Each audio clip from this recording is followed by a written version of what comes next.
जो हो गया वो हो गया, उसको क्या करें, अब नहीं किया नहीं किया, मैं मुझे लाइफ में कुछ चीज़ें करनी चाहिए, मैं नहीं की, अब क्या आगे क्या करना है। अब इमरजेंसी रेट कट्स देखिए, पहले तो इमरजेंसी रेट कट्स बहुत रेयर होते हैं, कोई बहुत ज़्यादा कुछ चीज़ें हो जाए तभी होती हैं। लास्ट तो एलन और ये ग्रीनस्पैन ने सेंट्रल किया था। बैंक एक्सेप्ट भी करेगा हमसे गलती हो गई, इतनी हिम्मत भी थोड़ा बटोरना मुश्किल। और मतलब एलन ग्रीनस्पैन ने किया था, उसके बाद तो 3 फेड गवर्नर बदल चुके हैं, बेन बर्नांकी, जैनेट येलेन, पाउल साहब आ गए। तो मतलब ये इसके लिए ऑप्टिक्स, उन्होंने लिखा कि ऑप्टिक्स मैटर, ज़्यादा पैनिक हो जाएगा उससे। मतलब एक ये लगेगा कि भाई देखो रेट काट दिया, मतलब इकोनॉमी वापस। कल मैं एक ट्वीट पढ़ रहा था जिसमें किसी ने लिखा था कि 75 बेसिस पॉइंट के इमरजेंसी रेट कट की जरूरत है। अच्छा, क्या होता है ना, ये रेट कट्स होते हैं, ये भी आपके एक आर्सेनल में एक हथियार होता है। आप सारे हथियार एक साथ चला देंगे तो उसके बाद फिर बचेगा क्या।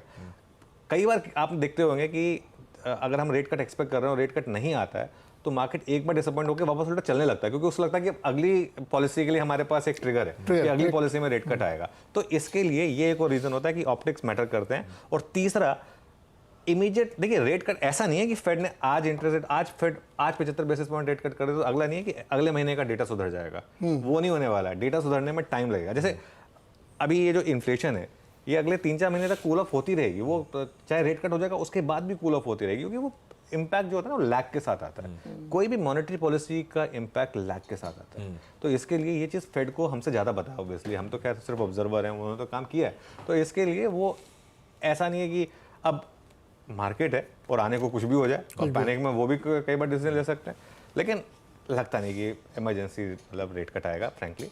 उसके लिए मुझे लग रहा है कि भी थोड़ा सा टाइम है। चलिए, ये नॉइस रहेगी क्योंकि ऐसे विपरीत परिस्थितियों में इस तरह की अटकलें लगती रहती है, लेकिन अनलाइकली सा सिनेरियो शायद हो सकता है, उसकी उम्मीद पे ना रहे। जो दिख रहा है उस पर ज़्यादा भरोसा करें। जेफरीज की एक रिपोर्ट तो ये कहती है कि मार्केट इस समय 132 बिप्स का यूएस में दिसंबर तक का प्राइस कट फैक्टर इन कर रहा है। 132 बिप्स, ठीक है, सबके अपने अपने आकलन है इस समय, लेकिन यह है ग्लोबल मूड माहौल। आज थोड़ा सा रिस्पाइट, आज थोड़ा सा स्टेबिलिटी ग्लोब में, लेकिन कल का सेशन तो भूले नहीं भूलेगा। 15 लाख करोड़ रुपए हम लोग के वाइप आउट हुए कल के उस प्रेशर वाले सेशन में। पर उसके बीच में अब समीकरण खड़े कैसे हैं, पहले सेटअप, उसके बाद मार्केट्स में आज निफ्टी बैंक पे हमारा अप्रोच। सेटअप कैसा लग रहा है अब? बिल्कुल, और देखिए 15 लाख करोड़ तब तक नहीं उड़ेंगे ना जब तक आपने बेचा नहीं है। हाँ, पर वो नोशनल, वो वही कल वो क्या वर्ड यूज कर रहे थे हम लोग, फियर ऑफ लूजिंग आउट। ये फीलो वाला है, जो दिख रहा था वो ठंडा पड़ गया। हाँ, क्योंकि उससे पहले कितना चले हैं, फिर वो मतलब नहीं दिया बहुत है। वो भी तो डीमैट अकाउंट में ही है। जब तक बैंक अकाउंट में नहीं आया तब तक थोड़ा ना वो कह सकते हैं। आई थिंक वो विजय केडिया जी यूज़ करते हैं ना वो लाइन में, एग्जैक्ट मुझे याद नहीं आ रहा है कि your profit belongs to the market, your cash, the cash in bank belongs to you. तो बेसिकली वो वाला मामला है इस समय। खैर, लेकिन सेटअप पे आते हैं। अब देखिए, सेटअप में एक चीज़ तो बहुत क्लियर है कि कल एफआईआईज ने जी भर के बेचा, जितना मतलब बेच सकते थे वो आई थिंक उन्होंने बेच डाला, 10,000 करोड़ एक दिन में। और उसके सामने डीआईएस ने खरीद लिया 9,156 करोड़। ये आई थिंक कल दिख रहा था, स्क्रीन पर दिख रहा था कल, जिस तरीके से बड़े स्टॉक्स गिर रहे थे। कल रिलायंस देखिए आप किस तरीके से गिरा, एचडीएफसी बैंक, सब जिस तरीके से गिर रहे थे, इन्फोसिस जिस तरीके से गिर रहा था, क्लियर था स्क्रीन पर कि बड़ी सेलिंग आएगी। लेकिन बड़ी सेलिंग आएगी इंपॉर्टेंट नहीं है, बड़ी सेलिंग एब्जॉर्ब हो रही है ये इंपॉर्टेंट है। और 9,156 करोड़ कल बाय हो गए। अच्छा, एफआईआईज ने ऐसा नहीं है कि सिर्फ कैश में बेच के तो हो गया, इंडेक्स फ्यूचर्स में भी बेच डाला उन्होंने। इंडेक्स फ्यूचर्स में 2,434 करोड़ बेच डाला और स्टॉक फ्यूचर्स में करीब 1,400 करोड़ उन्होंने बेच डाला। और with in index futures bank Nifty में 1,576 करोड़ बेचे और 805 करोड़ निफ्टी में बेचे। और अब ट्रेंड देखिए इंडेक्स फ्यूचर्स में, तो कल पिछले आई थिंक इस सीरीज़ की सबसे बड़ी सेलिंग थी, 2,400 करोड़ के करीब की सेलिंग थी। लॉन्ग शॉर्ट क्या हुआ, कल लॉन्ग भी कटे, शॉर्ट भी जुड़े, 11,000 लॉन्ग कम हुए, 23,800 शॉर्ट जुड़े। अब आप वो ग्राफ देख लीजिए स्क्रीन पर, अब वो ग्राफ जो है धीरे धीरे इवन लाइन की तरफ बढ़ रहा है। और अगर आप कॉन्ट्रैक्ट के टर्म्स में देखेंगे तो जो हम 1.5 लाख कॉन्ट्रैक्ट नेट लॉन्ग पर थे, 1,66 एक्चुअली, अब वो 1,10 पर आ गए, 1,10,000 कॉन्ट्रैक्ट, 60% नेट लॉन्ग पर आ गए, अभी भी हैं नेट लॉन्ग ही। जो आंकड़ा कल लोगों को डरा रहा था और डराना भी चाहिए, वो था इंडिया विक्स। इंडिया विक्स कल भागा 20 भी नहीं, 42% भागा इंडिया विक्स, 20.42 पर आया। लेकिन जो कंफर्टिंग आंकड़ा है वो है पुट कॉल रेशो, निफ्टी का put call ratio at 0.72 versus 0.91। 0.72 के पुट कॉल रेशो पर आप नॉर्मली सेल नहीं करते हैं, नॉर्मली 0.72 के पुट कॉल रेशियो पे एक बार तो बाउंस बैक आता है मार्केट में, वो टिकेगा या नहीं ये इंपॉर्टेंट है। बैंक की जहाँ तक बात है, कल एक और स्टॉक ऐड हो गया हिंदुस्तान कॉपर, और अब ऑलरेडी करीब करीब 8-9 स्टॉक बैन में हो गए हैं, जो कि थोड़ा सा मेरे लिए डिसअपॉइंटिंग है, क्योंकि अभी हम सीरीज़ के दूसरे हफ्ते में ही हैं और ऑलरेडी इतने स्टॉक्स बैन में आ गए, ये थोड़ा सा चिंता का मामला है। लेकिन ठीक है, सेटअप ओवरसोल्ड है। आज एक बाउंस बैक तो बनता है, लेकिन देखते हैं बाउंस बैक टिकता है या नहीं। बाउंस बैक टिकता है नहीं, ये सबसे बड़ा सवाल। ऐसे फिर निफ्टी की रणनीति भी शायद उस पर डिपेंडेंट होगी। आज अच्छा, कल हम वैसे स्लिप 23,900 के नीचे हुए थे, इवेंचुअली क्लोज 24,000 के ऊपर हुए, पर शायद वो फीका फीका सा रह गया। 24,100 24,200 के ऊपर की क्लोज की बात कई सारे एक्सपर्ट्स कर रहे थे, पर आज 200 पॉइंट ऊपर खुलने के इंडिकेशंस, तो हम शायद 24,200 के ऊपर की ट्रेजेक्टरी में खड़े होंगे जाके। अब ऐसे में वो गैप अप के बाद कंटिन्यूस सेशन में क्या वॉच आउट करना चाहिए, कब डिसाइड करूं कि यार मूड ठीक हो गया है, खरीदारी करने का मौका है ट्रेडर्स के लिए, या कब वो रैली फिजल आउट होने के इंडिकेशंस आएंगे और ये फिर से सेलिंग करने का मौका होगा, स्क्रीन पे क्या ऑब्जर्व करूं? बिल्कुल बिल्कुल, देखिए मैं अब एक चीज़ बोल रहा हूँ, अब मैं जो लेवल बोलूँगा ना, वो मोर और लेस मतलब बॉल पार्क है। ठीक है, मतलब जैसे बॉल पार्क होता है ना, आप लिख देते हैं कि ठीक है, लेकिन अंदाजन। अंदाजन नंबर्स हैं ये, लेकिन आपको स्क्रीन बताएगी क्या करना है। पहली बात तो आपको रेजिस्टेंस मिलेगी 24,300 से 24,350। ये जो आपके स्क्रीन पर कल का ग्राफ है ना, इसमें देखिए आपको एक चीज़ बहुत क्लियरली दिखाई देगी। शुरू में ही 24,319 जो जहाँ पे दिख रहा है, वहीं पर हम खुले थे और 10 बजे एक बार हम वहाँ पर गए थे और बस वहाँ से कोलैप्स हो गए थे। तो 2 बार मार्केट ने कोशिश की थी उस लेवल को होल्ड करने की, नहीं कर पाया। 24,300 से 24,350 कल का डबल टॉप, ये सबसे पहली रेजिस्टेंस है। इसको मुझे लग रहा है कि मार्केट अगर निकाल देगा तो 24,450 से 24,500 का डोर खुलेगा, जहाँ पर दो चीज़ें हैं। एक तो आपका ऑप्शन जोन है, सबसे ज़्यादा कॉल राइटर्स वहीं बैठे हैं, और दूसरा आपका 20 डेमा प्लेस्ड है। अच्छा, 20 डेमा की पावर होती है, 20 डेमा अगर ऑन द वे डाउन आपको नहीं बचा पाया, ऑन द वे अप आपके लिए रेजिस्टेंस बन जाता है बड़ी वाली। तो पहली ट्रेड तो ये होगी, अगर 24,350 फेल हो तो एक शॉर्ट करें 24,500 के स्टॉप लॉस के साथ। जैसा मैं कह रहा हूँ, आज आपके अंदर एक हिम्मत होनी चाहिए दोनों साइड की ट्रेड लेने की, अगर आप इंडेक्स ट्रेडर हैं। 24,350, अब इसका मतलब ये नहीं कि 24,350 डॉट हो, वो 24,320 हो सकता है, 24,370 हो सकता है, वो उस हिसाब से हो सकता है, लेकिन एक वो जोन है, उस जोन को अगर रिजेक्ट करे मार्केट तो एक सेल बनेगा आशीष विथ 24,500 स्टॉप लॉस। वो सेल क्यों बनेगा? जो गैप अप में खरीदने की कोशिश करेंगे वो वही फिर बेच देंगे वापस। इसके लिए खरीदारी की आपने बात की कि क्या अहम लेवल होगा और कहाँ पर आपको खरीदारी करनी है।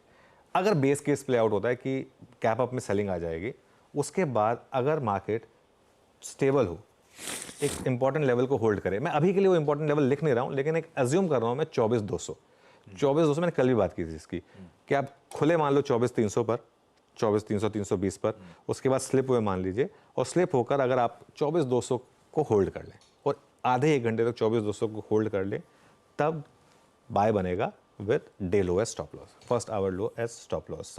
ये मैं क्यों कह रहा हूँ? क्योंकि नॉर्मली बड़ी सेलिंग के बाद, बड़ी गिरावट के बाद, जहाँ इंडेक्स ऑलमोस्ट डे लो पर बंद हुआ हो, अगले दिन अगर कोई भी गैप अप हो तो उसमें एक बार के लिए सेलिंग आती है।